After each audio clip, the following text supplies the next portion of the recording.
हाँ, तो स्टूडेंट्स हम टॉपिक कर रहे थे डिटर्जेंट्स।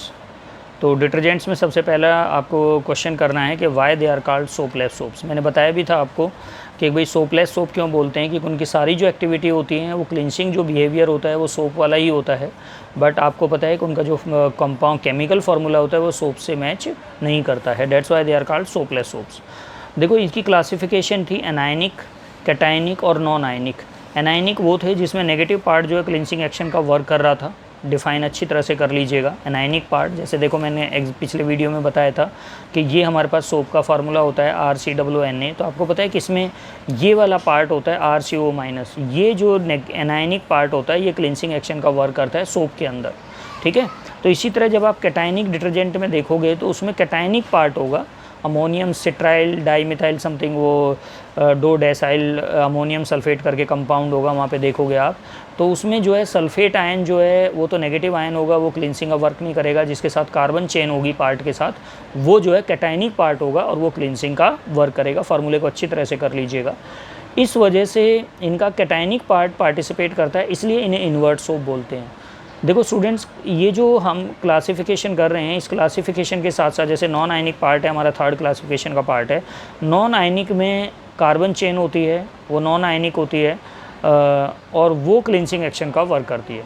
तो स्टूडेंट, जब आप वहाँ पे एग्जांपल करो तो स्पेशली देख लीजिएगा हेयर कंडीशनर में कौन सा यूज़ हो रहा है और वो शैम्पू वगैरह में कौन सा यूज़ हो रहा है, ठीक है भाई, यूटेंसिल्स वगैरह को क्लीन करने में कौन सा यूज़ हो रहा है, तो वो एग्जांपल थोड़ा सा ध्यान से कर लीजिएगा, ठीक है। तीनों की डिफ़ाइन करनी है, कैटायनिक की, एनायनिक की और नॉन आयनिक की, विद एग्जांपल। दो एग्जांपल आपको याद होने चाहिए, दो एग्जांपल ज़रूरी हैं विद फार्मूला याद रखिएगा, ठीक है। अब देखो, उसके बाद आपको पता है एडवांटेज करना है। डिटर्जेंट का सबसे बड़ा एडवांटेज तो आपको पता ही है, ये हार्ड वाटर में काम करता है, ठीक है, और थोड़ा सा उसमें एसिड बेस वाले वाटर में भी थोड़ा काम करता है। क्लींसिंग एक्शन भी इसका अच्छा होता है बजाय उसके सोप के, ठीक है। बट इसका एक डिसएडवांटेज होता है, आपको पता ही है स्टूडेंट, इसका डिसएडवांटेज क्या है कि इसके पास जो कार्बन चेन होती है वो ब्रांच्ड कार्बन चेन होती है, ब्रांच्ड कार्बन चेन। और ब्रांच्ड कार्बन चेन को डिग्रेड, जो बैक्टीरिया वगैरह होता है जो एटमॉस्फेयर, जो हमारे हमारी सॉइल वगैरह में मिलता है, वो उसे डिग्रेड नहीं कर पाता, ठीक है। तो उसका डिग्रेडेशन थोड़ा स्लो होता है और उसमें लॉन्ग टाइम होता है, तो लॉन्ग टाइम की वजह से ये एज ए पोल्यूटेंट का वर्क करता है हमारे वाटर रिसोर्सेज के अंदर। तो ये इसका डिटर्जेंट का डिसएडवांटेज है, अच्छी तरह से मार्क कर लीजिएगा, याद कर लीजिएगा, ठीक है।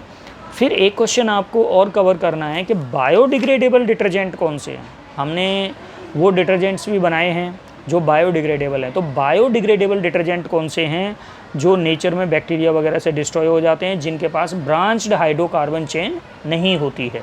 तो इस वजह से जो है ब्रांच्ड हाइड्रोकार्बन चेन ना होने की वजह से वो सोप की तरह जो है डिग्रेड हो जाते हैं। इनका एग्जाम्पल कर लीजिएगा, ठीक है स्टूडेंट्स। तो इसमें आपको इतना ही करना है, चैप्टर में लास्ट टॉपिक था ये आज जो बचा हुआ था, ठीक है, इसे कवर कर लीजिएगा। और उसके बाद जो है आप NCERT के सारे क्वेश्चन देख लीजिएगा, किसी NCERT और एग्जाम्पलर के सारे क्वेश्चन देख लीजिएगा, किसी में कोई भी डाउट नहीं रहना चाहिए आपको। कोई आपको टॉपिक डाउट का मिले, कोई डिफ़ाइन समझ में ना आए या कोई भी टर्म ऐसे लिखे मिले जो समझ में ना आए तो मुझे बता दीजिएगा, ठीक है स्टूडेंट्स, व्हाट्सएप कर देना। ओके, नेक्स्ट चैप्टर करेंगे हम सरफेस केमिस्ट्री, उसके लिए आप जो है डे आफ्टर टुमारो तैयार हो जाइएगा, ठीक है। ओके स्टूडेंट्स, आज के लिए इतना ही बहुत है, ज़रूर इसे कल तक कंप्लीट कर लीजिएगा, ठीक है। कल शाम तक, नहीं तो परसों दोपहर तक तो हो जाना चाहिए, क्योंकि फिर सरफेस केमिस्ट्री आपको पता है थोड़ा सा लेंथी चैप्टर है, आपको थोड़ा सा रीडिंग में टाइम भी देना पड़ेगा, ठीक है। ओके।